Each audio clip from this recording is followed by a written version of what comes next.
¿Cómo estamos? A ver si puedo aprender que sí, estamos. Si alguien me...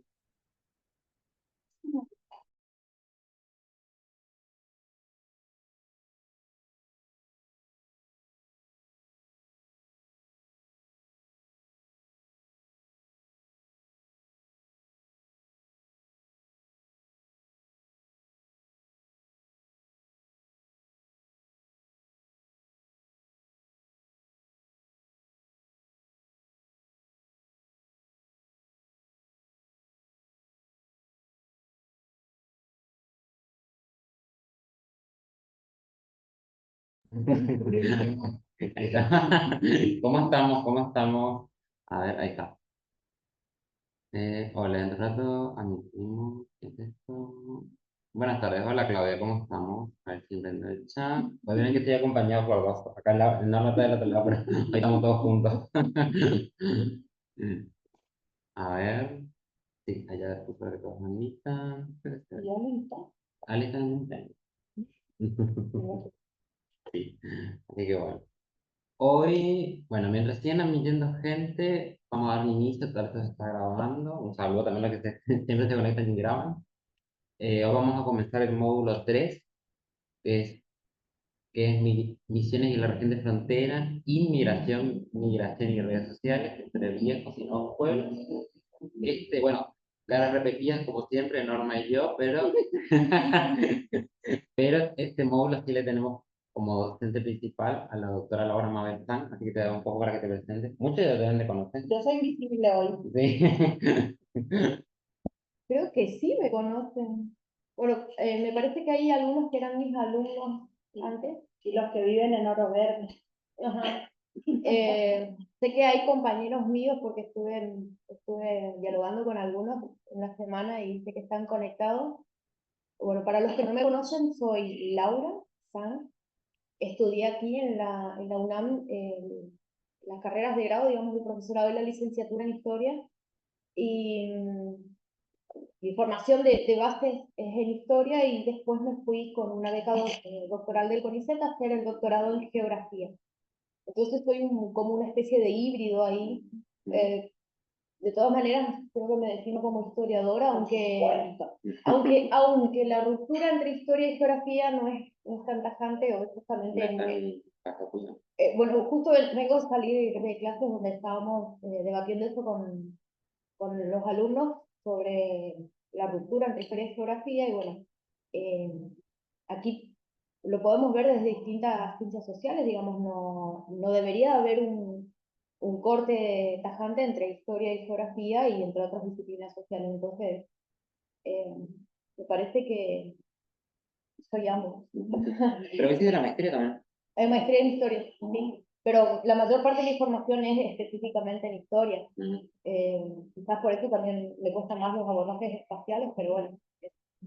Bueno, tu tesis doctoral era más de historia que... Sí, bueno, justamente mi tesis doctoral, un poco lo que nosotros venimos a hablar acá ahora, que tiene que ver con el proceso de colonización y sobre la formación de pueblos, digamos, migraciones, redes sociales, eh, tienen que ver con lo que desarrollé en su momento en la tesis doctoral, que es sobre inmigrantes suizos que llegaron a misiones.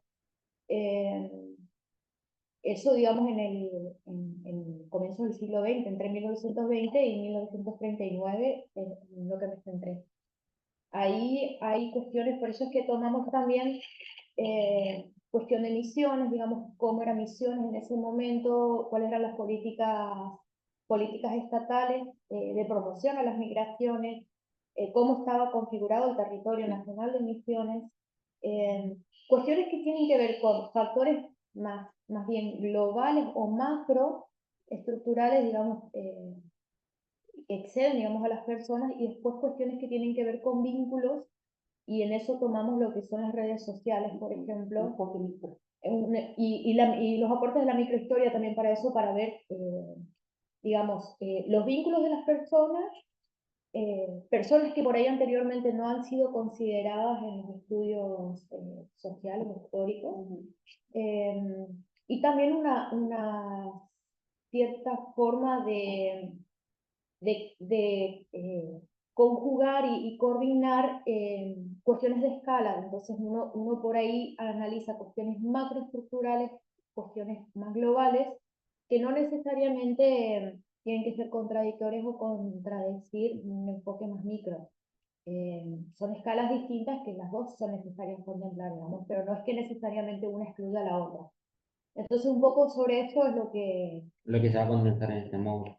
en este módulo, a lo largo del módulo. Ujú. ¿Sí? Porque después te van a ver en otro. Y después más adelante, en módulo 5. 5 voy a trabajar otro eje de análisis que tomo ya que es más reciente, un tema más reciente, pero en ambos casos los temas están atravesados, me atraviesan, digamos, desde que era chica, la cuestión de las migraciones. Bueno, en misiones creo que todos están atravesados por cuestiones de migraciones de un tipo u de otro.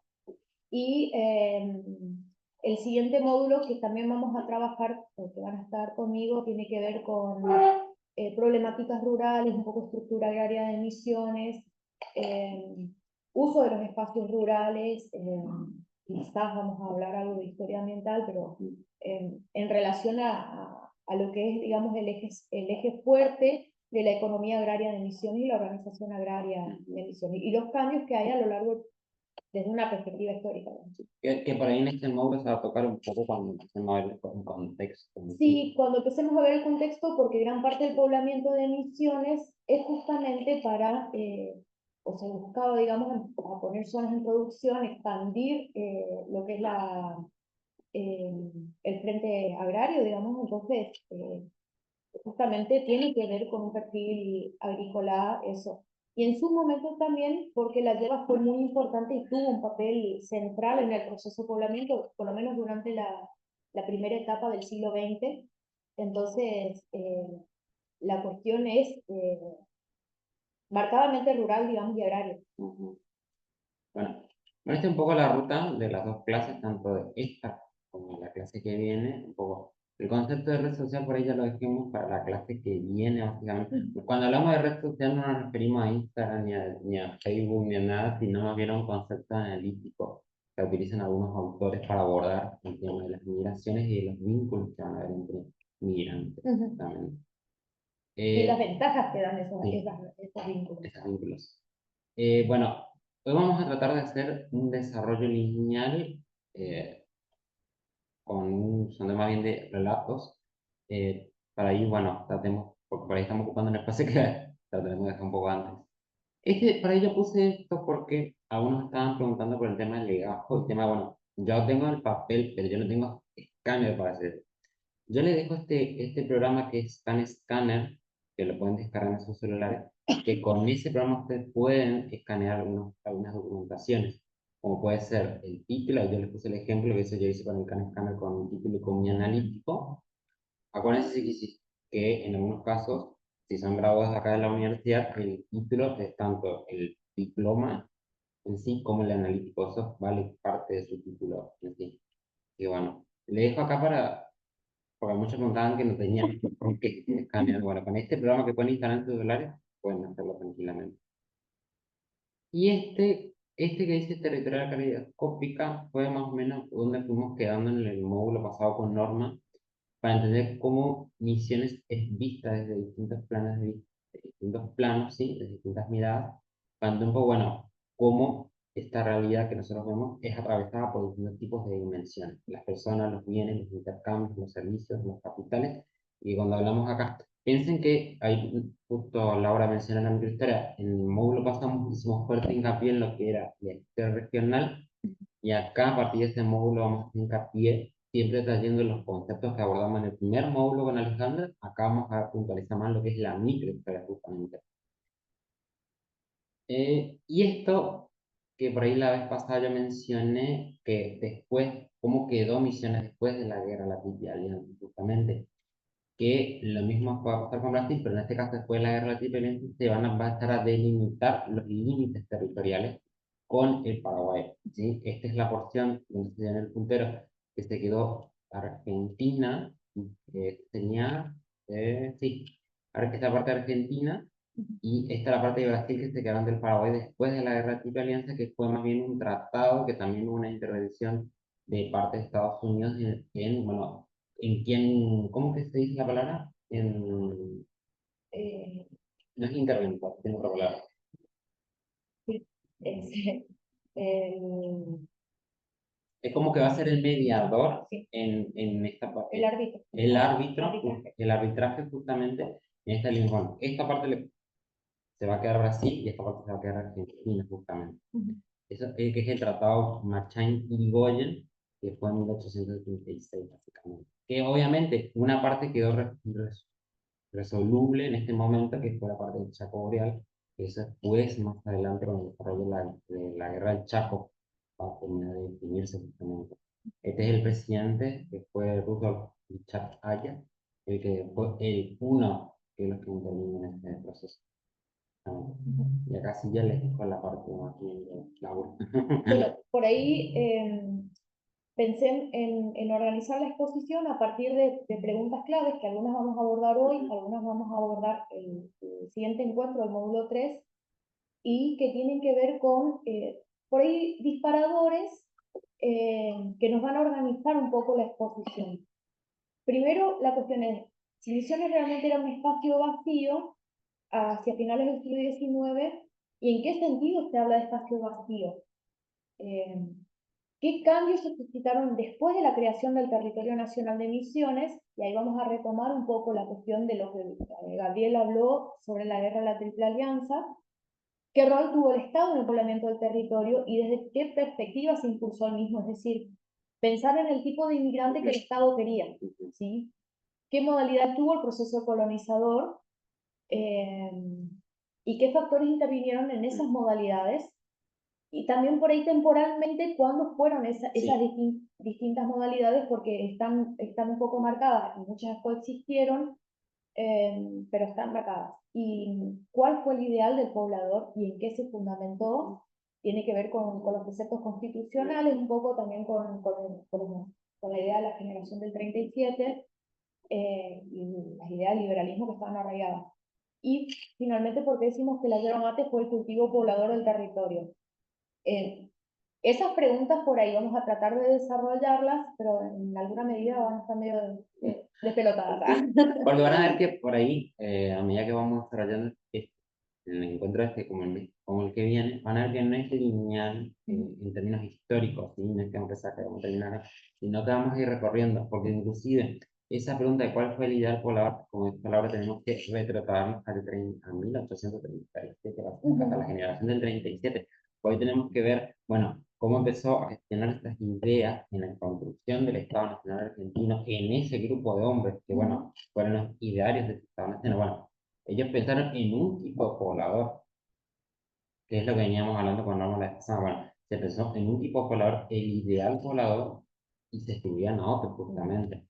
Por ahí, retomando esa idea de Hilda Sato, que el Estado Nacional Argentino buscaba mano de obra, se pensó en otro, porque se argumentaba que no había, pero en ese no había también se condensa justamente una invisibilización, una exclusión de un sujeto que no necesariamente estaba inserto en este mundo capitalista que se estaba, en el modo de producción capitalista que estaban instalando acá en Argentina, en lo que va a ser el territorio argentino. Y la cuestión del ideal del poblador también vamos a analizarlo. Cuando veamos por ahí uno de los fundamentos constitucionales, que hay contradicciones al interior de la Constitución Nacional, y también por ahí cuando veamos, por ejemplo, lo que son las migraciones y las movilidades fronterizas, eh, porque por un lado se necesitaba cierto tipo de población, pero por otro, estatalmente y desde la legislación, bueno, no eran tan bien vistos. Inclusive, digamos, el caso que yo había analizado en mi tesis, que es de los suizos, se veía que cuando ya el periodo liberal de las migraciones, por ejemplo, había llegado a su cierre, fue cuando se produjo el mayor arribo de inmigrantes suizos, pero muchos de esos estaban justificados. Uno, porque Misiones era un territorio que era considerado ya no vacío, como se decía en el siglo XIX, pero sí que tenía faltante de población. Y por otro, porque justamente el grupo de suizos, inmigrantes suizos alemanes, entraban en el perfil que se buscaba, digamos. Y por ahí también entender, bueno, justamente este proceso de construcción del Estado Nacional Argentino se solarizó también o estuvo a la marcha también de los conflictos a nivel internacional.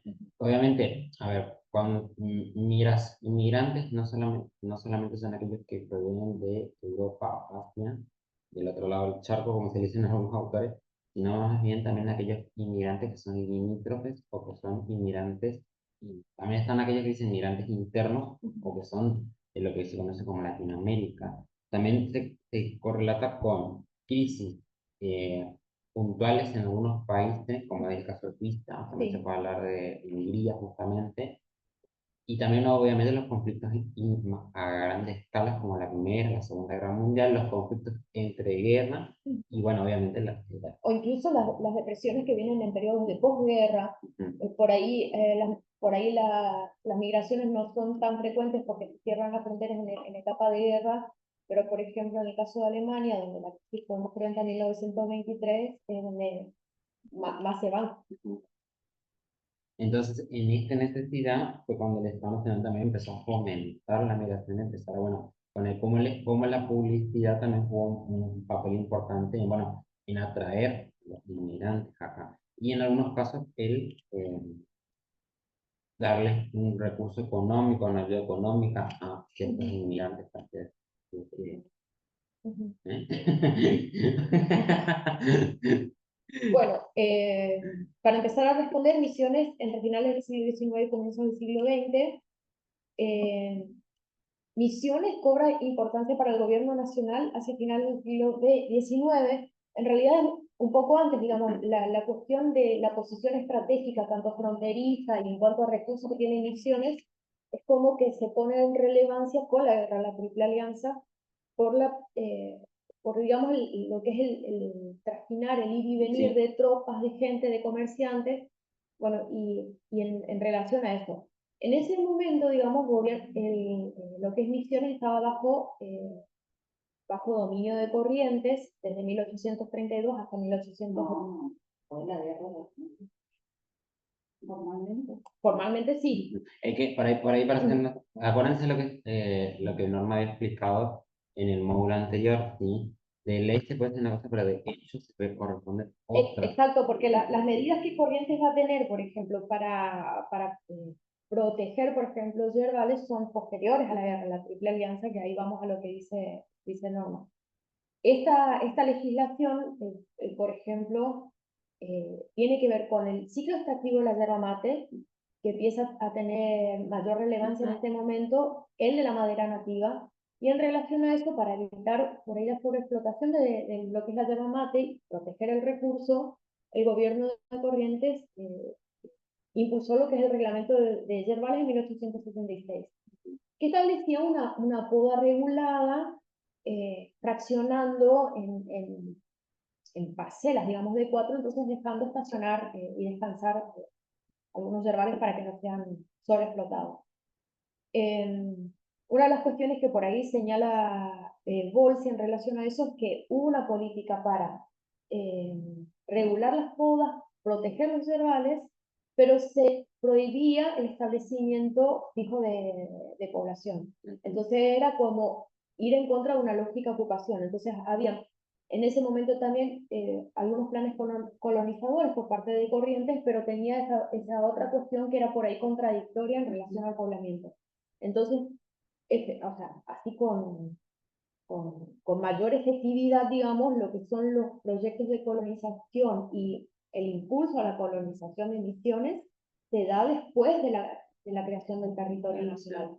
Y por ahí eso que mencionaba Laura, yo me lo para atrás, por favor, que por ejemplo, vieron que en el módulo pasado yo les mostré este mapa que es de César Augusto, el Vasco, César Sandri, y después justamente que estaba explicando en este contexto de corrientes, justamente, él es un informe que a la par de lo que decía Laura, también tenemos aquellos informantes del Ministerio del Interior, justamente.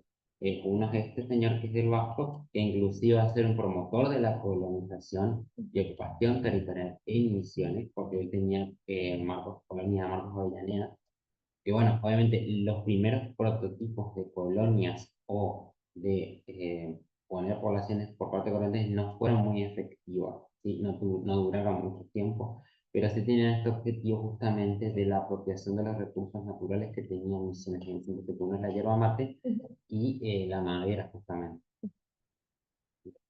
Bueno, eh, otra de las cuestiones que tiene que ver con el proceso de territorialización después, la creación del territorio nacional, es un poco la forma y la modalidad en que se va a dar la explotación de la yerba mate y de la madera nativa. Anteriormente era otorgada mediante permisos. Por ahí para hacer porque por ahí no todos son del campo de la historia, que sería la yerba mate y la...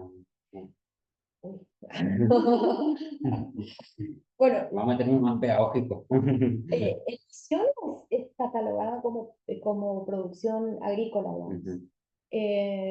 Pero en Brasil, por ejemplo, no, porque es en realidad más una planta arbustiva tirando a árbol que llega en estado nativo hasta los 18 metros, y que la única zona de producción a nivel mundial, digamos, se concentra en esta zona de Misiones, parte de Paraguay, que está, por eso cuando hablamos, digamos, de región de yerba mate, involucra esos tres países, digamos, y parte de Brasil.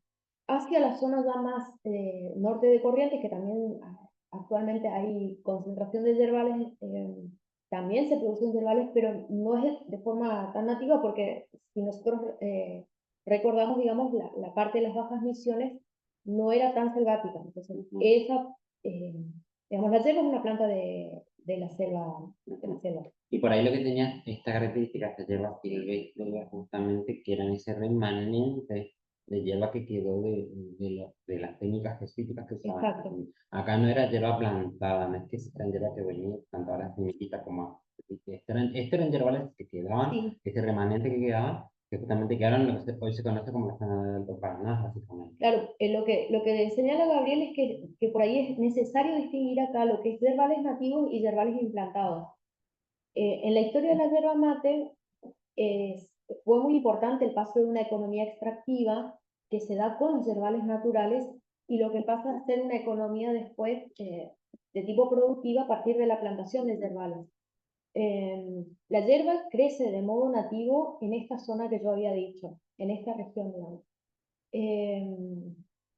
El proceso para producir hierba, para plantar hierba es bastante particular. Quienes por ahí plantaron, yo planté cuando era joven. No, pero tiene toda una técnica porque tenés que dejar macerar las semillas y todo eso. ¿Creció? Y creció. Esta cuestión no se sabía. Entonces se sembraba la semilla que era extraída así nomás y no pasaba nada, no germina. Igual no soy plantadora de bastante, pero solo digo porque tuve un docente rural, estudié en una escuela rural también, pero lo hice, planté lleno. Y los jesuitas que estaban instalados en Misiones, que habían tenido una organización bastante particular, a partir de las reducciones, habían logrado cultivar hierba. Entonces, cuando son expulsados, esa práctica del cultivo de hierba, es decir, mediante la siembra, se va a perder, porque gran parte de la población reducida se va a dispersar. Sí. Entonces, por un lado, ahí tenemos las contradicciones de lo que decíamos, era realmente Misiones un espacio vacío y ya vemos que no. Por ahí, así como formaciones poblacionales estables, con ciudades y demás, es más discutible, pero de que había población y claro, por ahí también, este sentido de espacio vacío, es que justamente, yo después le voy a subir esto todavía yo no le voy a compartir este módulo porque lo estoy construyendo, pero porque estamos con mucho trabajo. Pero sí, si ustedes leen el informe de César Augusto de Tercerizo, él va a resaltar, y esto en el módulo pasado le dimos que no hay población nativa, hay ausencia de esta ausencia de indios denota justamente esta invisibilización que estábamos diciendo justamente. exacto. Por ahí no era un poblador, no era una persona considerada como poblador. ¿Sí? Hay que ver que también esto, quién era considerado poblador y quién no era considerado poblador. Y ese que no era considerado poblador no era considerado persona, no se le atribuía esta categoría de persona. Sí, sí. Bueno, y en el caso de la selva, cuando son expulsados los jesuitas, entonces se pierde esa práctica de la siembra. Y mucha de la hierba que va a quedar después como nativa es porque efectivamente era nativa o eran los remanentes de la producción de los jesuitas. Eh, los informes que tenemos de época, por ejemplo, uno de esos es Daumas, por ejemplo, una de las cuestiones que señalan es que como la hierba era un árbol de gran porte cuando no es podado, ahora, por ejemplo, los yerbales que se ven así implantados tienen unas técnicas particulares de poda que se los deja arbustivos, pero en estado silvestre son mucho más grandes. Entonces, para facilitar lo que es la poda de los yerbales, eran volteados, y eso va a ir provocando paulatinamente, digamos, la sobreexplotación de esos yerbales. Eh, entonces, eso es lo que nosotros vemos, que cada vez había menos producción de hierba. La cuestión de los adelantados, por ejemplo, que iban y se internaban en el monte para cosechar hierba, era una actividad que por ahí conllevaba sus recursos y que también era peligrosa.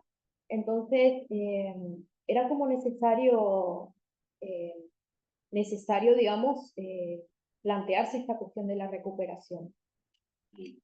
Y la cuestión también que va a cambiar quizás en ese momento es las formas de gestionar. Digamos, nosotros tenemos, bueno, por las dudas, y no todos son de historia, el proceso de creación del territorio nacional de Misiones no es único en el país, digamos, hay varios otros territorios nacionales creados en ese momento y se inscribió por ahí en una lógica de incorporar territorios bajo la esfera estatal nacional. Eh, entonces, Misiones fue creado en 1881 y antes de saberse acerca de la creación del territorio, Misiones que gestionaba y administraba los recursos de Misiones, Corrientes, perdón, que administraba y gestionaba los recursos de Misiones, que los usufructuaba, que organizaba las comitivas, que organizaba los pedidos de cosecha, por ejemplo. En este momento no estamos hablando de propiedades privadas tipo al estilo de explotación de Colón o lo que sea, sino que, bueno, yo me iba y solicitaba al gobierno de Corrientes un permiso de explotación y me era otorgado o no. Que Eh, solamente porque hizo este Augusto. exacto. Entonces, dado que Corrientes iba a perder estos recursos, organiza una venta de tierras que después vamos a ver en las cartografías por ahí. Y lo que va a cambiar entonces a partir de ahí es que tras la venta se organizan grandes latifundios, digamos, se concentran en grandes propiedades y aparece lo que es la propiedad privada, o sea, se van a vender, Van a vender. ¿viste? Que vender.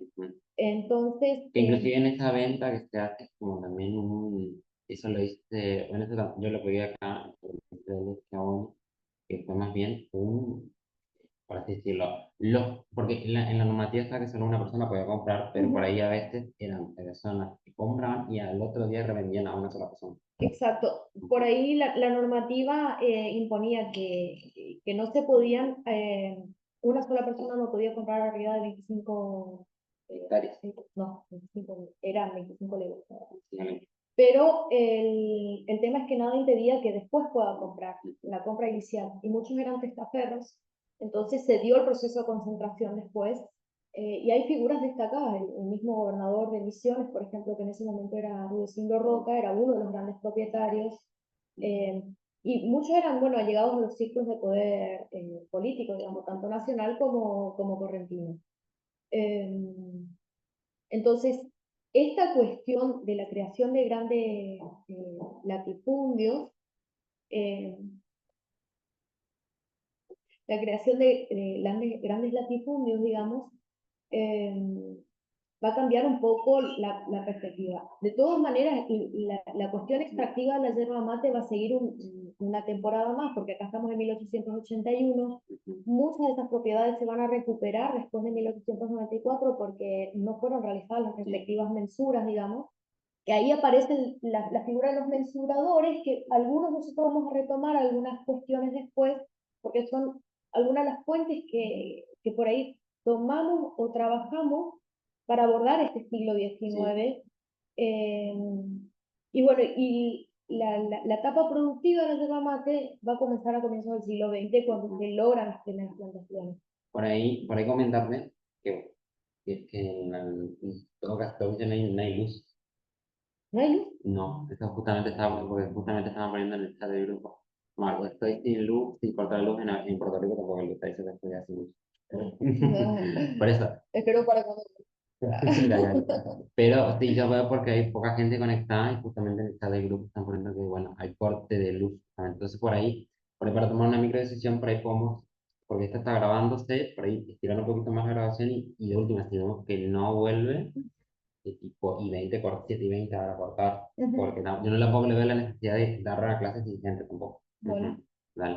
Entonces, bueno, vamos así mientras que se está grabando y ahí la clase que viene retomamos. ellos tienen acceso igual a las grabaciones Sí, sí, después. sí, por eso. Por eso. Pero creo que lo interesante es que va a ser el diálogo cuando empecemos a explicar lo de la inspiración y todo lo demás. Claro, y por ahí las interacciones que ellos puedan tener, si tienen Ujú. alguna pregunta. Sí. Por ahí, hasta acá, hasta todos los que están conectados van entendiendo. Yo le veo solo a Ezequiel, no le veo con la cámara prendida. Pero si alguno tiene preguntas, eso y lo demás, se va entendiendo por ahí. Ezequiel pregunta. Al único que le vemos, entonces. No sé si están mis amigos correntinos. No, hasta ahora se está entendiendo todo. Por Ya, ahí, ya Marco está feliz. Aquí se volvió loco. una cuestión por el micrófono nomás, Gabriel, que hables un poquitín más fuerte. Ah, A Laura bueno, se le pues, escucha perfecto. bueno. ¿A mí se me escucha? Sí, Ah, sí, sí.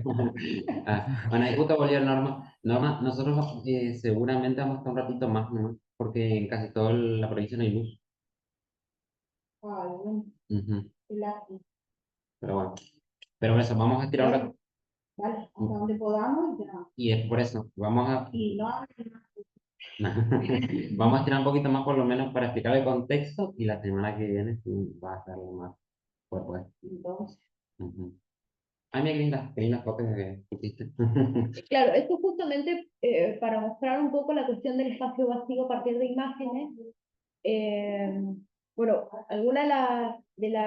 a partir de acá, digamos, algunas de las referencias que se tienen sobre emisiones van a ser a partir de viajeros, agrimensores, mensuradores, eh, botánicos, digamos también, que van a recorrer misiones con fines distintos, ¿sí? Entonces acá tenemos, por ejemplo, cuestiones sobre la producción de yerba mate y cómo se elaboraba. Ahí en una de las imágenes, por ejemplo, vemos la cuestión del barbacoa para el procesamiento y la secanza de la yerba, y en el otro vemos, por ejemplo, un ranchito que es en medio de la selva. Sí, y un campamento de batero, sí. Uno de esos alimentadores que tomamos es por ahí Juan Queirel, eh, que nos habla sobre, por un lado, bueno, hay muchas referencias de Queirel en relación a la inmigración o al proceso colonizador. Una de las cuestiones que por ahí a mí me interesaban tenían que ver con eh, él cuestionaba el modelo latifundista y decía, bueno, que si prácticamente el 50% de esos grandes latifundios que se habían conformado después de 1881 en Misiones iban a ser cedidos para hacer, o con fines colonizadores, Misiones tendría otro panorama. Eh, y en ese sentido, un poco también lo que señalaba era la necesidad de mostrar las condiciones y las ventajas que tenía el territorio para la llegada de los inmigrantes. Estas de todas maneras son un poco lo que muestran estos viajeros, estos agrimensores, estas personas que recorren el territorio en ese entonces. eh, Lista también, digamos, Ramón Lista, dice que ningún territorio ofrece las ventajas que tiene Misiones en relación a hacer frente a un proceso Por colonizador. ahí, para traer a colación lo que veníamos hablando en el módulo uno, esto de siempre estar la mirada atenta, siempre, bueno, ver aquella atenta, porque no fue de casualidad en esta temporalidad, en este tiempo, empezaron a meter muchos informantes, muchos viajeros, incluso muchos viajeros eran pagos, no es que Sí, venían a Misiones por venir a Misiones, por vacacionar a Misiones, no, justamente venían ¿cómo se llama? A recoger sí, información, a recorrer Misiones. Una de ellas es Eirel, después tenemos a Eric Schumi, sí, que siempre es nombrado por Norma, y son viajeros que tienen esa intencionalidad, siempre son justamente enviados desde sí, el Estado Nacional Argentino para recoger información sobre, bueno, qué ofrece Misiones en ese entonces. qué condiciones tienen Misiones en ese entonces, qué puedo yo poner en Misiones para producir. Siempre acuérdense que estamos en un periodo que está bajo la lógica, bueno, ¿cómo yo puedo, a eso lo dice Marta Blanco, cómo puedo poner en productividad este territorio? Pero para poner en productividad este territorio tengo que conocer qué ofrece este territorio. Claro. Justo por ahí, en torno a eso, debatíamos hoy también en la clase, bueno, yo doy las clases de geografía en la carrera de historia, por ejemplo, y hoy teníamos un profesor invitado, que es un geógrafo de Brasil, y una de las cuestiones que sobresalieron es sobre estas cuestiones del deber del geógrafo para con su Estado-nación, digamos, a los fines de justificar el imperialismo y la expansión.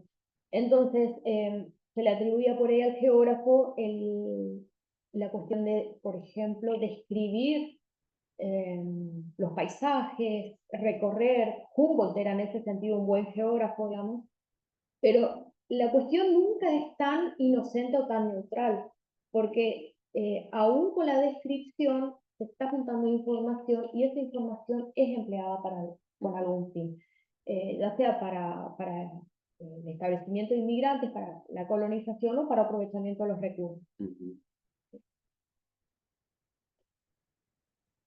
En el caso de Alejo Peiret, es súper interesante una de las cuestiones que él va a decir. Él tenía una visión bastante negativa sobre el sistema de extracción de yerba mate. Gran parte de por ahí de los contemporáneos a él reconocían la fuente de recursos importante que era la yerba mate y en el caso de Peiret nunca le atribuyó, nunca creyó, digamos, a que sería el principal economía dentro el principal motor de la economía agraria de la yerba mate y menos aún uno de los motores de la colonización de Misiones. Entonces él decía, eh, por un lado, que nunca va a salir de su fase minera, digamos, tipo de explotación minera. Y él cuestionaba la intervención o los recursos que se destinaban para justamente salir a buscar esos yerbales, las comitivas que se destinaban, los recursos que implicaban, la peligrosidad de eso. Y decía, entonces en ese sentido decía, bueno, que era un acto que estaba más alejado de la civilización, este tipo de actividades. Y en ese sentido tiene que ver la cuestión de la conquista de la naturaleza y la necesidad de la naturaleza. En las actividades, por ejemplo, eh, que más bien identificaba como potenciales para el desarrollo del territorio, son, por ejemplo, la de la caña de azúcar. Pero también tiene que ver con que eh, en ese momento, digamos, ya estaba lo que era el ingenio San Juan. Sí. Por un lado eso. Y por otro también, más o menos contemporáneo a eso, se había consolidado una colonia suiza, que era la Montes Bertoni, en torno al cultivo de la caña de azúcar. La yerba mate acá todavía no estaba en su fase de implantación, digamos. Era yerbales naturales que necesitaban ser identificados para después ser explotados. Por ahí, eso que resalta de conquista sobre la naturaleza es algo que se va repitiendo justamente más adelante en los viajeros, como en algunos autores sobre, bueno, el hombre, la necesidad de apropiarse de los recursos naturales en el sentido de, bueno, poner el capital a favor. Y entonces, bueno, tengo que conquistar. Después había un libro que se llama La selva vencida, también estaba. Sí, que es bueno, este estamos analizando en otro proyecto que, bueno, Ezequiel la conoce a Cecilia, que tiene que ver con el proceso de colonización y el poblamiento de Puerto Esperanza. Este libro es sobre Puerto Esperanza y la imagen que tenían, esta imagen ambivalente entre selva y domesticar la selva y la necesidad de dominio de la selva, pero después aparece la postura de conservación de la selva, se marca a lo largo de... Entonces, por ejemplo, la selva vencida muestra esto como cuando llegan los inmigrantes, la selva era el enemigo a vencer y la necesidad de domesticar. Entonces, por eso es que están las calas, las rosas, tipo el espacio limpio es el espacio sin árbol, Sí, prácticamente. Pero la selva también fue recursos. sí, la principal fuente de recursos. Sí. Y esa idea justamente es la que va a permear y siempre en el sentido, bueno, en esta lógica de buscar una mayor productividad en beneficio del Estado, justamente, o en el capital privado. Carlos, y Bueno, acá, por ejemplo, tiene que ver con un poco la cuestión de los piques, no en el pique. no el pique del pie. Son misioneros, ¿no? Sabemos de qué hablamos, ¿no? En el sentido de picada. Estamos hablando de las picadas. No del pique del pie. De las picadas, bueno, pero los piques fueron todo un trauma para muchos de los inmigrantes. Para los inmigrantes que estaban y que no sabían qué era esto. Es más, me voy, pero desaconsejaban la migración porque decían hay puro pique y pura dura. Por ejemplo, ahí tenés factores que, redes inversas, digo yo, ¿viste? Porque tratás de no llamar al inmigrante. No, la cuestión de los piques, de las picadas, tiene que ver con los mecanismos de comunicación que habían, los caminos abiertos en medio de la selva. Estos caminos eran abiertos por medio de hachas, machetes, digamos, de un modo muy rudimentario. Muchos de estos piques, muchas de esas picadas, muchos de esos caminos abiertos en la selva son, en El Dorado mismo, por ejemplo, Puerto Rico también, son los caminos que conectan los centros obrajeros con los puestos de salida de la producción, que es el río en ese momento. El medio de transporte era vía río por medio de jangadas. Después, muchos de esas picadas, digamos, también van a ser puntos de conexión para cuando los inmigrantes llegan. Pero inicialmente son la forma, digamos, de comunicación que hay y la forma de sacar la producción. Bueno, sobre el río Uruguay, una de las cuestiones que señala Burmeister es que sobre el río Uruguay hay menos población porque ese río no está navegable. Tiene que ver también con la cuestión anterior de la navegabilidad y de la forma de extracción de la mercadería. Si el río no es navegable, es mucho más complejo en ese sentido. Bueno, no sé.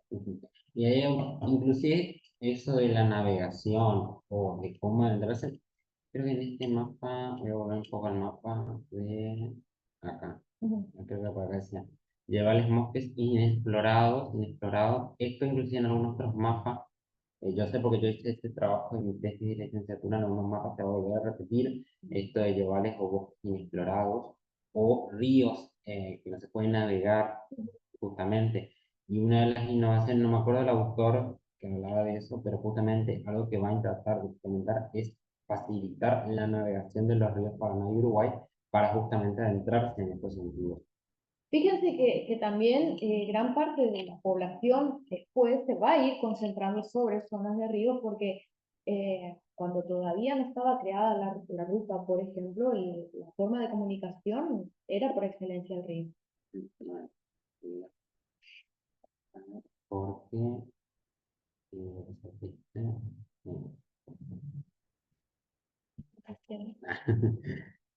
bueno, bueno, bueno,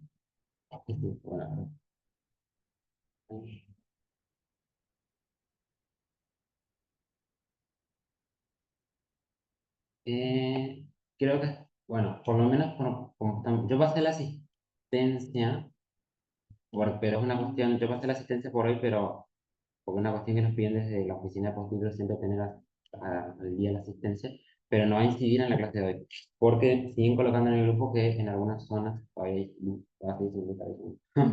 Entonces, bueno, creo que podemos llegar hasta acá y ahí ya cortamos Con esta diapositiva. Sí. Bueno, ahí estamos de vuelta, o si no terminamos con la parte de los viajeros, no sé cuántos quedan, y ahí cerramos. No te quedan bastante. Bueno. Ah, bueno. Acá tenemos de vuelta a Alejo Peiret, que hoy les había dicho que cuestionaba el modelo de trabajo en los yerbales que habían a finales del siglo XIX por la cuestión de los adelantados que se necesitaban para ir a reconocer los yerbales, ir a identificar los yerbales, esos yerbales inexplorados, por ejemplo. Y entonces decía que era muy difícil de calcular la población de esos lugares porque era una población nómada que se trasladaba justamente para eso. Entonces, una de las cuestiones que él va a decir es, por un lado, cuestionar el modo de vida, eh, el tipo de explotación, que va a decir que es un tipo de explotación minera, que es súper rudimentaria, y que no va a permitir, digamos, el desarrollo de una industria ni un desarrollo económico agrícola estable. En ese sentido, él va a desaconsejar. Y también él critica por ahí el modelo decía que cuando un adelantado descubría un yerbal, era, era reconocido con todos los honores prácticamente en la plaza como lo más, digamos. Entonces, lo asemeja, digamos, a un nivel de vida o un estilo de vida que era, si uno lo toma como civilización barbarie, como más bien bárbaro, ¿sí? Más incivilizado. En el caso de Keirel, ¿vos te acordás? Sí. Sí. Bueno, tiene que ver nuevamente con el fomento de lo que es la inmigración y la necesidad de poblar el territorio, porque una de las cuestiones que él va a decir es que es el europeo el que va a traer el proceso de industrialización al país. Entonces, ahí está un poco también la justificación al modelo del perfil del inmigrante que se quería. Ya desde, digamos, estos trabajos acá. Hay cuestiones, por ejemplo, que señalan estas personas, digamos, que incluso uno las puede identificar ya en términos geográficos con un determinismo, digamos, porque hay cuestiones que van a decir, bueno, el modo de vida, las prácticas, las costumbres, digamos, y hacen que estos lugares sean atrasados. Entonces es necesario importar población que sea europea de países prósperos. Sí. Por ahí, en este sentido, por ahí sumando, a ver, esta idea no es una idea que tiene que ir, es una, por ahí es un posicionamiento de época, pero que viene justamente, que eso por ahí lo vamos a ver ya la semana que viene, de este grupo, que es el grupo del 37, y en particular un señor, porque esto que está planteando Guirel estaba plasmado justamente ya en la Constitución. Sí. ¿Sí? No es una idea que él tuvo por tener. Y no tomen, a ver, tomen que esto que están escribiendo tampoco lo hacen desde una ingenuidad ni de una neutralidad. Tienen un posicionamiento claro estas personas que están escribiendo. ¿Sí? Ya al venir como informantes tienen un posicionamiento. Ya al escribir por hacer no están teniendo un posicionamiento. Al invisibilizar están teniendo un posicionamiento y van correspondientes con este posicionamiento constitucional que deviene de este grupo de 37 que son los grupos románticos, los hombres románticos, ¿sí? Donde encontramos al famoso maestro Sarmiento, que le encontramos, ¿sí? Donde van a posicionar al europeo como igual civilización, igual progreso, justamente.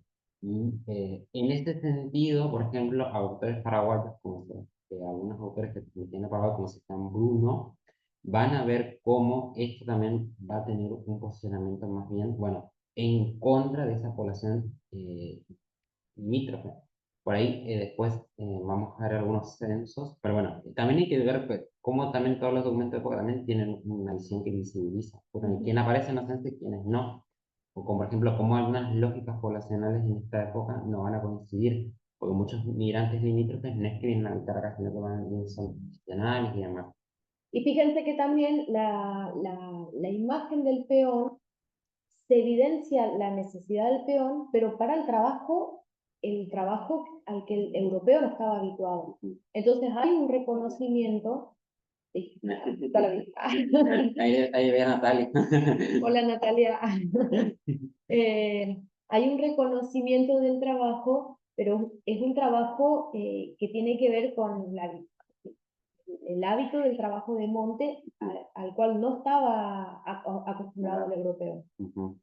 Eso inclusivamente también va a pasar porque, a ver, no solamente acá en Misiones, sino en gran parte de lo que es el territorio nacional. Cuando vienen los europeos, Muchos también vienen con una imagen construida sobre lo que van a encontrar acá en el territorio nacional. Y no solamente le van a pasar a los europeos, sino también, por ejemplo, lo que le van a pasar a los asiáticos, que vienen con promesas de progreso, pero se encuentran acá con otra realidad que les están prometiendo. Acá vinieron con promesa de oro, con promesas de riqueza, con promesas de progreso personal, progreso familiar, pero se encuentran con otras cosas, justamente. Sí, aparte muchos también no eran migrantes rurales, digamos, entonces, y la agricultura acá, por más que sean migrantes rurales de otros países, la agricultura subtropical es bastante distinta, digamos, a lo que corresponde en climas templados de donde provenían. Pero muchos de esos inmigrantes venían, una de las cuestiones que por ahí señalan las teorías de las migraciones, me fui de vuelta, pero Ravenstein, por ejemplo, decía, bueno, que generalmente las migraciones se dan de zonas que eran más atrasadas hacia zonas más adelantadas en términos económicos, en términos de progreso económico y demás, mayor organización en las industrias y todo eso. Entonces las migraciones se dan en ese sentido. Y nosotros en el caso de Misiones podemos refutar la tesis de Ravenstein porque la mayor parte de los inmigrantes vienen de zonas que eran económicamente más organizadas, eran urbanísticamente más urbanizadas, más organizadas, digamos, tenían centros urbanos, tenían luz, tenían... Muchos de los inmigrantes suizos que yo pude entrevistar decían, no sé qué fueron a hacer en Misiones, fueron a ranchos con piso de tierra, en Suiza tenían alfombras, tenían luz eléctrica. Sí. Por ahí, para ir cerrando ya, y por ahí comentándole un poco y adelantándole el trabajo final que tenemos con Laura para que vayan haciendo un sondeo, Sí. como una amiga de Sicilia. Por si visitan también a algún familiar o a alguien y no desaprovechan la oportunidad y ya pueden ir pensando en qué hacer. Por ahí, esta mirada, a ver, Bruno, por un hincapié en eso. A ver, si bien el Estado Nacional estaba encantado con ese inmigrante europeo, no es que estaba enamorado en sí del europeo en sí, sino que buscaba un trabajador, una mano de obra buscaba, ¿sí? ¿Qué pasó? Cuando le vino acá un trabajador, ¿qué quería? Un trabajador, llegaba a Buenos Aires, al puerto de Buenos Aires, se instalaba en un hotel y después supuestamente pensaban que iban a trabajar. Pero no le llegó un trabajador rural acá a la Argentina, le llegó un trabajador urbano que se dedicaba a otra cosa, se dedicaba al trabajo de campo. ¿Sí? Y después también lo que vamos a ver por ahí en las políticas, cuando veamos la cuestión de la Constitución específicamente, los artículos de la Constitución y por ahí las políticas migratorias que aparecen, la etapa por ahí de liberalidad de las políticas migratorias, donde prácticamente residían a toda la población, hay ciertas limitantes porque tampoco dentro del perfil buscaban, por ejemplo, personas, por eso es que después empezó a existir certificados de buena conducta, de no mendicidad, de buena salud y todo eso. ¿No? De buena salud porque era alguien que debía trabajar. Sí. Pero también se buscaba gente que no genere conflictos. Entonces, por ahí la ley de residencia, por ejemplo, limitaba cierto tipo de migración. Y cierto tipo de perfil, el perfil inmigrante tampoco buscaba ese inmigrante que traiga, por ejemplo, ciertas ideologías que estaban Exacto. surgiendo en Europa, por ejemplo, el socialismo, por ejemplo. ¿Qué pasó? Vinieron muchos socialistas y acá empezaron a haber muchos conflictos que después, bueno, hubo limitaciones para cierto tipo de inmigrante. Pero bueno, en relación a esto, que bueno, por ahí con Laura, para el trabajo final del módulo anterior se lo vamos a pasar mañana con Alejandra, ya mañana la vamos a tratar, pero para ir adelantándonos de este módulo, por ahí con Laura estamos pensando que para el trabajo final de este módulo sea la construcción de la historia familiar a partir de una técnica, bueno, a partir de la construcción de sus árboles genealógicos. Claro. Por ahí pensábamos en una especie de trayectoria de vida, claro, historias de vida. Temáticas. Por ahí si no le encuentran algún interés, por ejemplo, a algún familiar, pero podría ser alguien cercano de su pueblo, de su entorno, ¿sí? No necesariamente tiene que ser el abuelo, la abuela o... Claro, por ahí sabemos que hay personas que no quieren trabajar con su propio. Claro. Eso la semana que viene vamos a dar unos tips de Bueno, entrevistas. acá Norma nos dice una buena entrevista, es que por ahí una de las técnicas también para reconstruir estas cuestiones son las entrevistas. Entonces, quizás cuando elaboren eso tienen que hacer entrevistas siempre. Pero bueno, es como para que vayan pensando, bueno, ¿a quién yo quiero hacer, a contar la historia de mi vida? Pero bueno, voy a dejar de compartir. eh, pero bueno, vamos a cortar la clase acá porque inclusive en Ah, San Pedro ya cortó también la luz. Ya, yo ahora me migro hacia el corte de luz entonces. sí, vas a mirar, córtalo. Pero bueno, si no hay dudas, consultas, vamos a cortar acá y vamos a dejar para la semana que viene para que haya más compañeros que tengan, porque no podemos dar clases, sabemos que hay muchas personas que no tienen luz. Ahora entonces el jueves que viene nos vemos de vuelta. Sí, nos vemos que, así que bueno, voy a cortar la grabación acá.